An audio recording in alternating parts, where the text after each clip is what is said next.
Esse é o tipo de notícia que deixa todos aqueles antes malucos, desesperados e com medo do Vasco da Gama, e eu só fico imaginando o BAP, presidente do Flamengo, ao ouvir algo como esse. Leila Pereira confirmou: até o final de 2027 ela fica no Palmeiras. Depois não permanece e deixou claro também que o futuro de Abel Ferreira é uma incógnita. E aí, amigo vascaíno, para bom entendedor, meia palavra basta. Se a Leila vem pro Vasco em 2028, quem será também que vem com ela? Atualizar vocês sobre Mauro Icardi, vamos trazer novidades sobre Nelson de Ossa, Wilfred Zaha.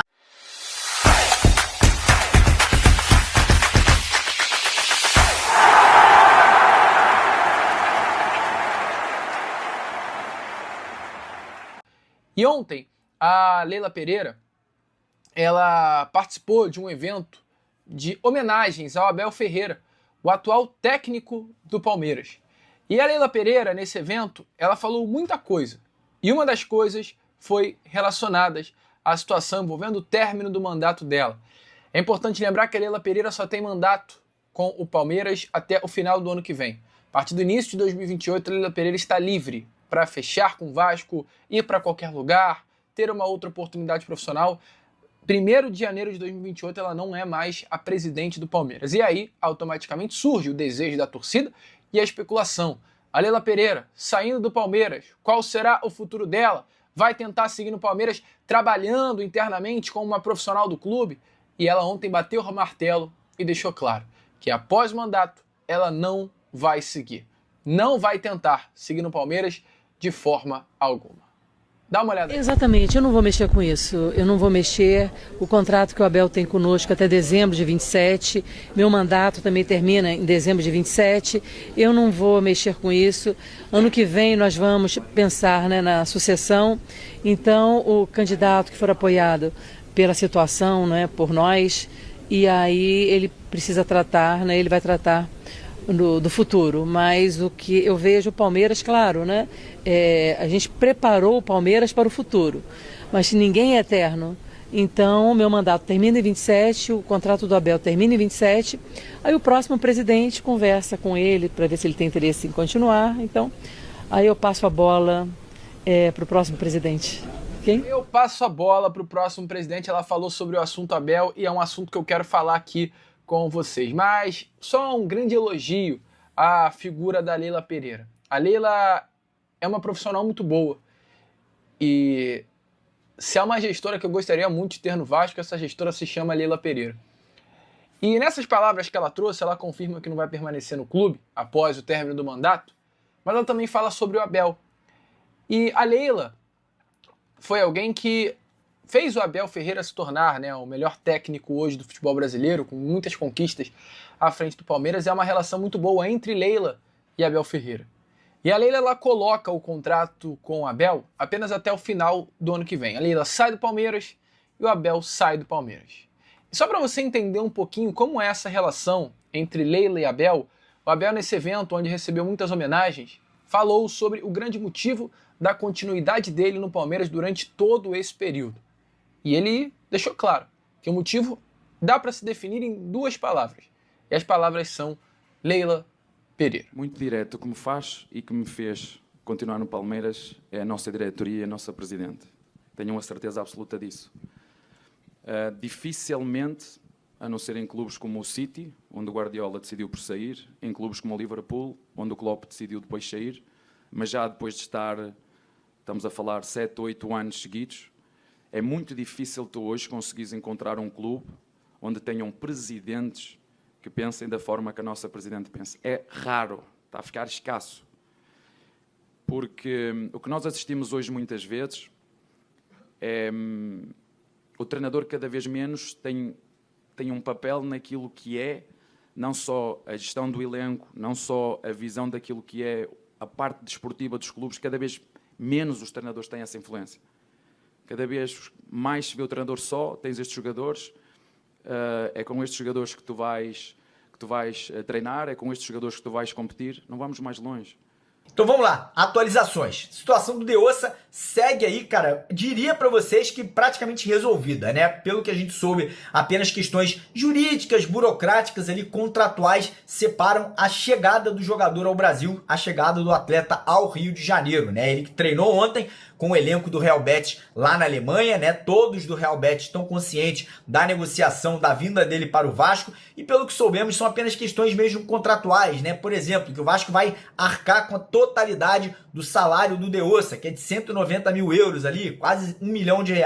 Então tudo isso está sendo colocado no papel, timbrado, assinando aí todas essas tratativas. A expectativa é que o Deossa já viaje para o Brasil entre hoje, amanhã ou segunda-feira e possa se apresentar ao elenco, né, e ao treinador Pedro Emanuel. E todos que estão me perguntando se houve ou não um approach, né, uma chegada do Vasco ao jogador Mauro Icardi, né, jogador aí que está livre no mercado, não, até o momento não houve nenhuma negociação, nenhuma conversa e nenhuma consulta do Vasco pelo jogador. O empresário do Icardi já confirmou que ele está disponível para conversar, que ele gostaria de jogar no futebol brasileiro, mas até agora nenhum clube do Brasil fez consulta ou abriu negociação com o atleta aí, que é um jogador de nível mundial, sem sombra de dúvida, seria uma grande contratação caso viesse a acontecer. E o Vasco precisa se mexer para reforçar o time. E o maior foco do momento é zagueiro. O Deossa já está aí fechado, deve ser anunciado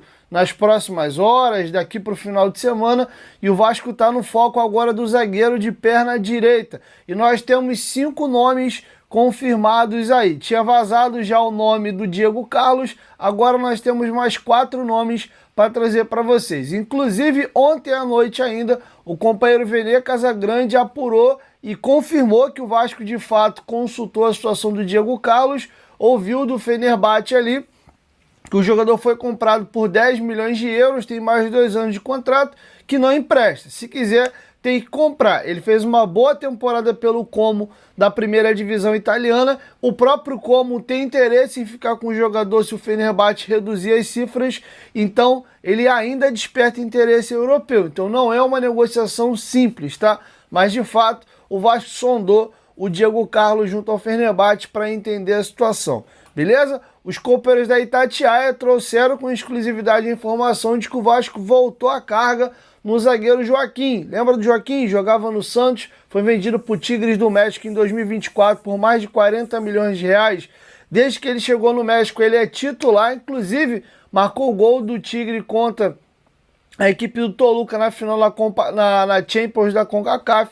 Eles acabaram perdendo a final, mas o Joaquim fez o gol dele. Ele tem contrato até dezembro de 2027 e já no final do ano, em dezembro, pode assinar um pré-contrato para poder deixar de graça aí a equipe mexicana, tá? Mas já há um movimento do Tigres para tentar renovar o contrato do jogador. O staff falou que está disposto a ouvir proposta, desde que cheguem a um acerto e um consenso junto ao Tigre, tá? Jogador de 28 anos de idade, inclusive fez 5 gols na última temporada, mesmo sendo zagueiro. Todo ano, sempre 1, 2, 3 golzinhos ele deixa. É um zagueiro que eu já falo dele aqui um tempão e eu gosto. Cara já é habituado ao futebol brasileiro, uma boa idade, ele tem uma boa altura, tem 1,87 m, tem boas credenciais, tá? E o Globoesporte.com trouxe à baila mais alguns nomes que ainda não estavam circulando no noticiário e agora está público. Quais são os outros jogadores, Dieguinho? O Vasco abriu consulta no Palmeiras pelo zagueiro Murilo. O Vasco foi tentar entender a situação porque o Palmeiras contratou o Alexander Barbosa e aí o Vasco foi entender, pô, vocês vão ficar com o Murilo na reserva aí? E o Palmeiras falou que não tem interesse em negociar o jogador por hora, tá? Inclusive é um jogador de cifras aí alta. O Vasco também voltou a ter contato com o Vitor Tormena, jogador do Krasnodar, só que o Vitor já tem 31 anos de idade e o Krasnodar renovou o contrato dele recente e só topa a compra. O Vasco não está disposto a investir muito num zagueiro já de 31 anos de idade. Tem também a opção do Gabriel Pereira do Copenhague, jogador que foi revelado aqui no Rio pelo Volta Redonda e já trilha seu caminho na Europa há um tempinho, tá? Então essas são as novidades e atualizações de zagueiro, tá? Então esses 5 bonecos pintaram aí. O Diego Carlos já estava no radar, trouxe a informação inclusive ontem, mas agora surgiu mais esses 4. Desses aí me agrada mais o Joaquim, eu acho que seria a melhor opção até por fator de idade, 28 anos de idade, e o outro é zagueirão, mas não sei por quanto tempo, é o Diego Carlos. Pudesse trazer até os dois, maravilha. Beleza? Fala galera, beleza? Mais um vídeo novo pra vocês. Já dá aquela moral, deixa seu like, compartilha, já comenta aí embaixo e não esquece de se inscrever no canal para não perder nada, hein? Porque tem vídeo novo todos os dias. Ah galera, se aparecer a função de hypar, hype por favor o vídeo para nos ajudar, que assim nosso vídeo é recomendado para mais vascaínos. E não esqueça também de ativar o sininho de notificação. Valeu galera, forte abraço, fui!